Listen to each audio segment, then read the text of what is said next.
Okay, so I had a gentleman ask me how easy it was to set up VPlane with the VBAR NEO. As you can tell, you got my Extreme Flight plane. And it's a 46-inch Extreme Flight.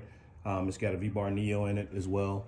As you can look inside the plane here, you can see the NEO. You can see here, it's already powered up, ready to go. It's already set up, but I'm going to go through the setup so you guys can see what it looks like. It's not too complicated. It's actually really simple. So when you want to start a setup, basically you go in. I'm going to edit this setup so you can see what it looks like. Hit edit, start setup. You choose what helicopter or what plane you want to do when you do the first setup. Like you choose whether it has 2 ailerons, or it has ailerons and flaps, or if it's got flaperons, or if it's got whatever. And then that brings you to this particular menu here. The first one's the name, which you just set up the name. The next one is face up wire to the rear. That means the NEO is face up with the servo wires pointing towards the rear of the plane. The wires mean the servo wires, not the antennas, so don't ever get that confused. But if you push and hold this button, it'll give you a thing to do a second external sensor if you have one. I don't have one. It's not necessary. It's an electric. It's only for secondary stuff if you want to do like redundancy. I set that as an electric airplane. Obviously, you can change it. You can change the drive from electric to gas, and then you can set your endpoints for that. But the program mode allows you to enter make the stick, all the way on, so you can program the ESC. You set your minimum and your throttle maximums. You program the ESC if necessary, and then you can reverse the throttle if you really want to. The gear setup for pole pairs. 1 pole, 2 magnet. That's depending on what plane you have set up. Because if you have a gas plane, then you got magnets on the flywheel or something you want to read telemetry, or if you want to read heads motor speed, that's what that's for. As well as this is telemetry for the NEO, so I can actually see what the motor was doing. But this is the easy part.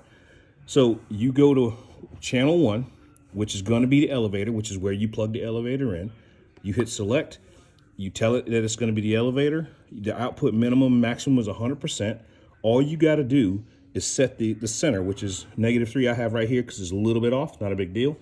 So you set the center, you set the maximum endpoints up and down, which is what you see right here when I'm moving it.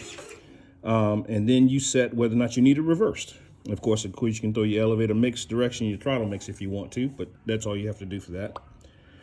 Next, when you go to the tail, same thing. Oh, if you push and hold this, I'm sorry, that'll give you some other things you can play with. You can actually do mixes with anything. You can do delays, switches, throttle mix, differential mixes, all kinds of stuff. Tail, you just plug the tail into the rudder. I mean, this is the rudder. You plug it into the tail output. Same thing. You set the endpoints, you set the center point, and then you reverse it if necessary. Aileron, it tells you plug the aileron, the left aileron into channel 2. You plug the right aileron into channel 3. And if you have other stuff like gear or lights or smoke systems or stuff, you can plug that stuff into the extra ports and you can program it however you want. You can make it a channel, or you can make it, let's see, if you want to change the output center, you can change that as well. The type itself is going to be what you change it to is like a macro cell. It'll allow you to change it to like a channel. It'll work if you do it'll work with any surface. Or you can change it to where it's 3 level, where you can do like, gear like level 1, level 2, level 3 with flaps. The gear is going to be off or on, things like that. And then you can set the center, and then you can actually move different things to change to different macro cells, 9 and 27, which is cool. Once that's done, the special setup is output frequency of the frame rate. You typically leave that at 70 hertz if you have digital servos, and it's not a problem. But the only thing that you set up after that is going to be your telemetries, if you have telemetries or whatever, the macro cells. But then you go to the regular agility, aileron gain, and the elevator gain. The agility is how fast you want it to roll, how fast you want the elevator to be. The gains are obviously when it's flying. I have different gains set for mine for each individual one. I have 0 gain on bank 1 just because I wanted to see how the plane would trim. But then gain 30 for both is amazing for 3D and however you want to fly it. And then the agility is you set. The last thing you set is your trim function. Not trim function, I apologize. The auto trim. Once you set the auto trim, you assign it to a switch. You fly, you put everything at center. You take off, you go fly. You literally get it up in the air to, you know, where it's like, you know, 100 feet in the air. You let go of the sticks, you flip, you'll hold the switch like you usually a momentary switch is the best thing. You hold the switch, you hear it beep twice, and the plane will trim itself in the air. Done. There's nothing else to do. All you do at that point is you fly it. You have a good time. So it's super easy to set up. It's self-explanatory. Of course, I have the Scorpion set up on this one, so I can actually look at my Scorpion telemetry with this one. But it's really, really sweet and really easy to see. And if you look at the plane, you can see the surface is everything. I got my canopy falling off there. I hope that didn't scratch.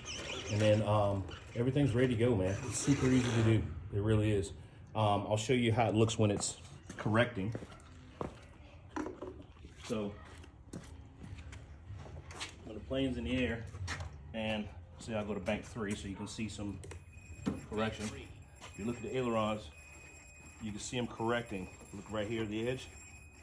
See, it's correcting as it's flying. So that's what it's doing in the air. Any kind of small direction changes, it's making corrections for you if you're not doing the inputs.